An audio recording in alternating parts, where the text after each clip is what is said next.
Assalamualaikum warahmatullahi wabarakatuh. Kaifa halukum?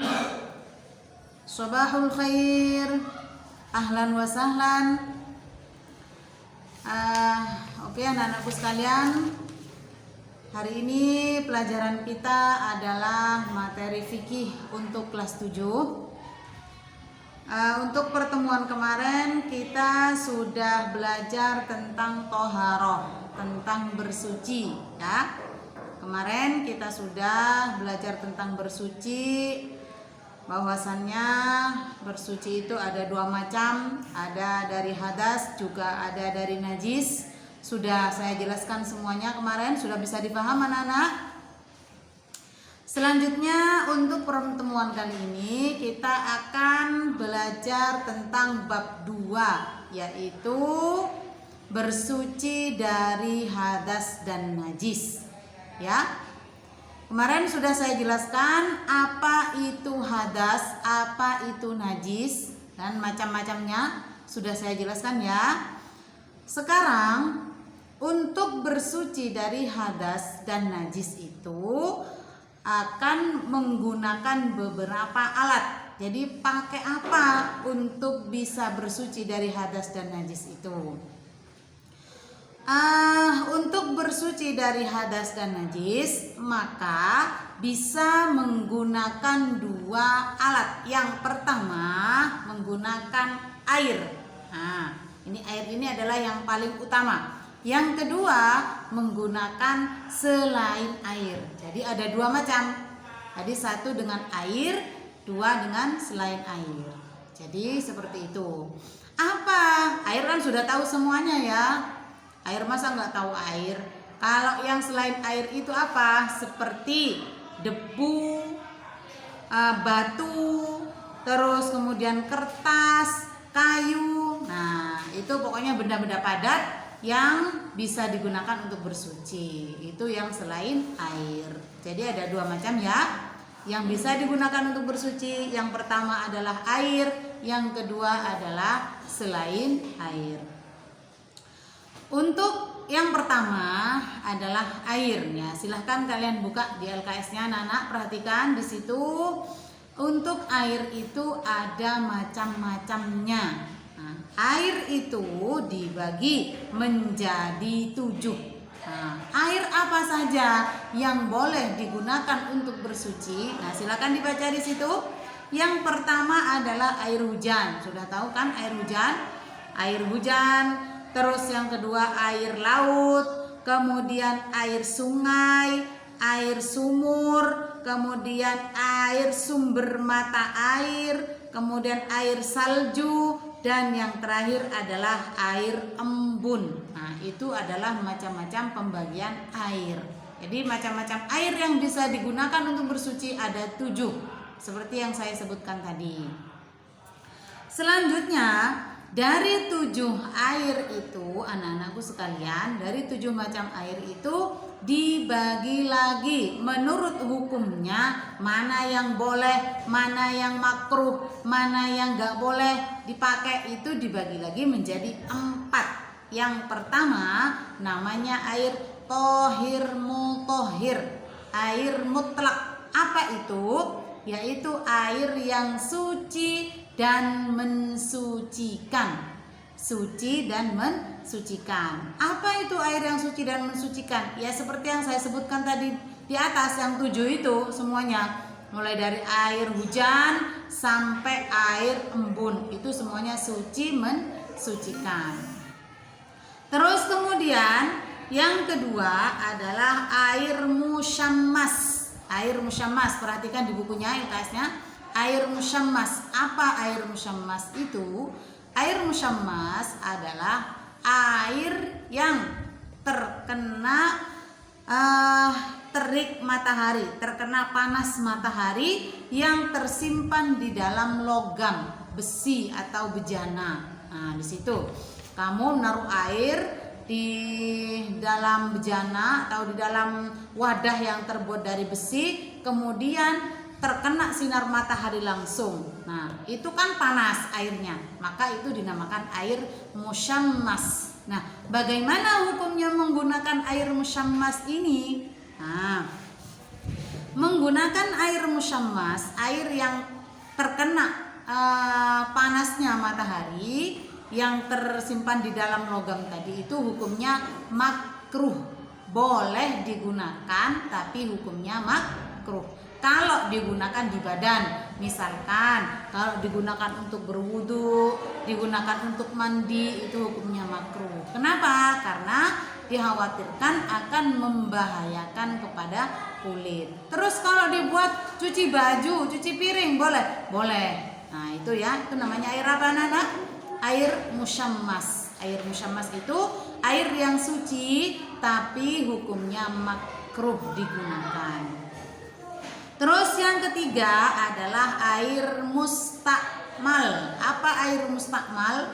Air mustakmal adalah air yang sudah digunakan untuk mensucikan. Jadi boleh baik untuk mensucikan najis ataupun mensucikan hadas. Misalkan kamu habis wudhu, nah, habis wudhu, air yang jatuh setelah dipakai berwudhu tadi itu namanya air apa Nana? Air mustakmal karena sudah dipakai untuk menghilangkan hadas. Nah, bagaimana hukumnya menggunakan air mustakmal tadi? Nah, air mustakmal itu tidak bisa digunakan untuk mensucikan benda lagi. Misalkan yang boleh apa? Yang boleh hanya untuk diminum atau dimakan. Misalkan begini, kamu sisa-sisa air yang sudah digunakan mensucikan atau berwudu tadi itu ditampung, taruh di dalam gelas, kemudian kamu minum, itu boleh. Tapi ketika kamu dijadikan untuk mensucikan najis, untuk bersuci lagi, itu nggak bisa. Karena apa? Itu karena tidak bisa mensucikan. Maka itu yang dinamakan tohir ghairu mutahhir. Ya.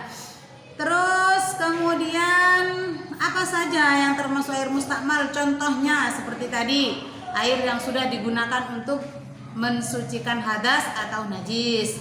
Terus air yang kurang dari 2 kullah, air yang sedikit, kemudian di situ sudah digunakan untuk bersuci. Terus kemudian air buah. Kamu misalkan beli kelapa. Nah, kelapa itu kan ada airnya.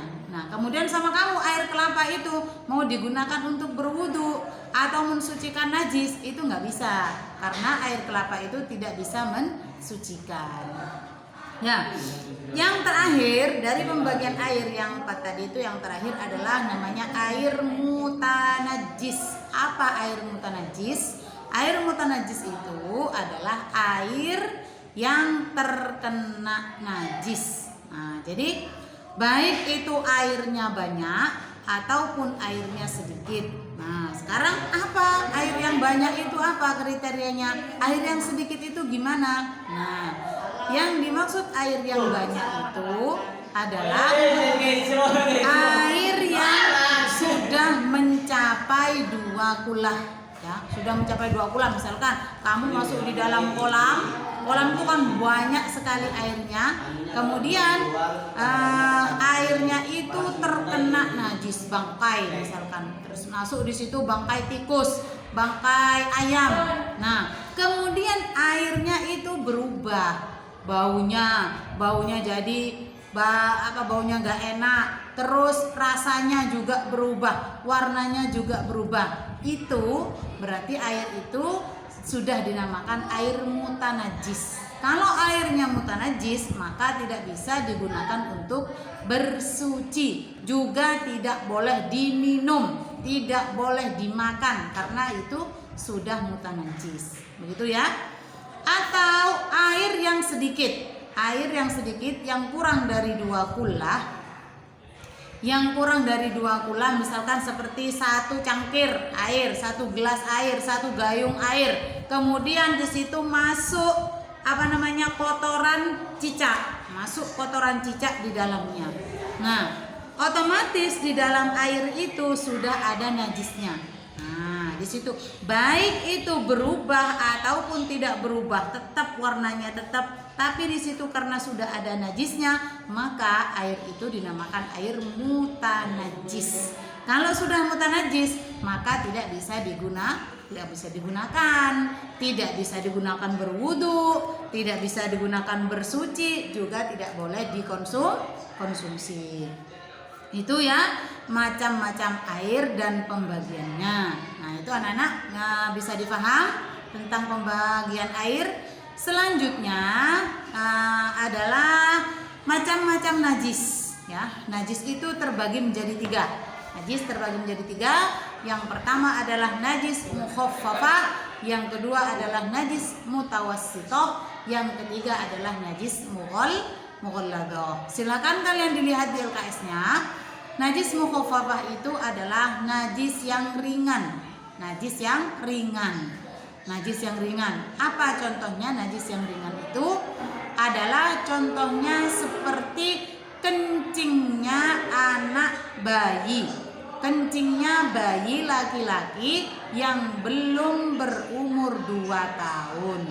Nah, misalkan kamu punya adik bayi yang belum berumur 2 tahun, dia itu kencing, dan syaratnya bayinya tadi itu belum makan apa-apa selain ASI. Selain apa? Selain ASI. Jadi dia itu hanya mengkonsumsi ASI saja, belum minum air putih, belum makan bubur. Nah, itu dinamakan najis mukhaffafah. Ya. Terus yang kedua adalah najis mutawassithah. Najis mutawassithah itu apa? Najis yang sedang. Apa najis mutawassithah? Mutawassithah itu adalah seperti kotoran manusia, kotoran binatang, kencing, darah, nanah, itu namanya apa? Najis mutawassithah. Dan yang terakhir adalah najis mughalladah. Apa najis mughalladah? Najis mughalladah itu adalah najis yang berat, seperti contohnya adalah di situ cuma ada 2, yaitu hanya anjing dan babi. Nah, itu anak-anak mungkin bisa dipahami ya. Untuk pelajaran kali ini adalah tentang bersuci dari hadas dan najis dan macam-macam air beserta pembagiannya, begitu juga macam-macam najis. Nah, untuk tugasnya anak-anakku sekalian, silahkan kalian buka LKS-nya, kerjakan di situ tugas harian, kerjakan, lalu kemudian setelah dikerjakan itu ada pilihan dan juga ada uraian. Setelah itu kalian foto dan kirimkan ke saya. Mungkin itu saja, saya anggap cukup. Assalamualaikum warahmatullahi wabarakatuh.